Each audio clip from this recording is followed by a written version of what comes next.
د پلار یا حامله مېرمنې سره په کومه طریقه کوروالی وکړو او په دغه دوران کې باید کوم خواړه ډیر زیات ورکړو.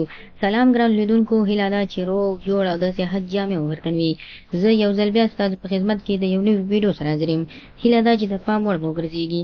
تر هر څه دمخه باید یادونه وکړم، که زموږ چینل مو نه وي سبسکرایب کړی نو زموږ چینل سبسکرایب کړئ او په خوا کې ورسره د ګونګړي نشان ووهئ. مننه. د پلار یا حامله ښځې سره هغه مېرمنې سره چې په خېټې ماشوم وي په کومه طریقه کوروالی وکړو او په دغه دوران کې له کومو خوړو څخه ډیره استفاده باید وکړي او کوم خواړه باید ډیر ورکړو. د ویډیو تر پایه سره اوسئ ترڅو په مطلب ښه ځان پوه کړئ. هغه مېرمنې یا هغه خاوندان یا میړونه چې مېرمنې یې د بچي خاوند وي یعنې په خېټه یې بچی وي نو په کومه طریقه کوروالی وکړو. لومړی تاسو په دغه طریقه کولی شئ کوروالی وکړئ. کله چې کوروالی کوئ خو باید هغه مېرمنې سره تر دې دمه پورې کوروالی وکړئ چې کومې مېرمنې تر 5 میاشتو پورې ماشوم په خېټه وي. له هغه وروسته په ډیر احتیاط او په ډیر صبر سره د مېرمنې سره کوروالی وکړئ.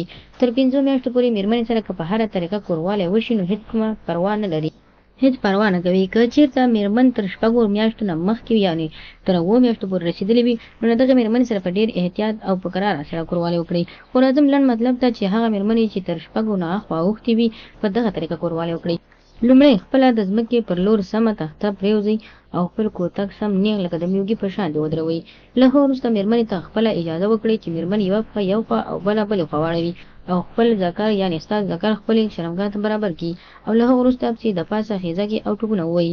له دغسې وخت کې هېڅ مېرمنې ته او ماشوم ته کوم زیان یا تاوان نه رسېږي. بل هغه طریقه چې تاسو کولی شئ د مېرمنې سره د بلاربک یا حاملتوب په وخت کې څنګه معامله وکړو او کوم شیان باید ورکړو. تاسو کولی شئ چې کله مېرمنه امیدواره شوه یا بچیداره شوه د هغې تر خوا سره تاسو کولی شئ دغه خواړه استعمال کړئ. د غوا د مخکینۍ پښې څخه ډېر استعمال وکړئ یا استفاده وکړئ. که میښه وي که غوا وي باید هره هفته کې یو ځل یا 2 ځلې، که غریبان یې نو 1 ځل، او که د وس نه لږ کوي نو په هفته کې 2 ځلې د مخې پښه د خامیخې یا هم د غوا راوړئ او دا پرې وخورئ.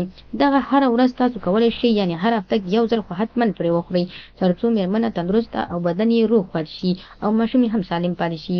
نو خدای دې وکړي ملګرو چې زموږ د ویډیو څخه غلط مطلب وانخلئ. زموږ ویډیو لایک کړئ، شیر کړئ او زموږ چینل هم سبسکرایب کړئ. مننه.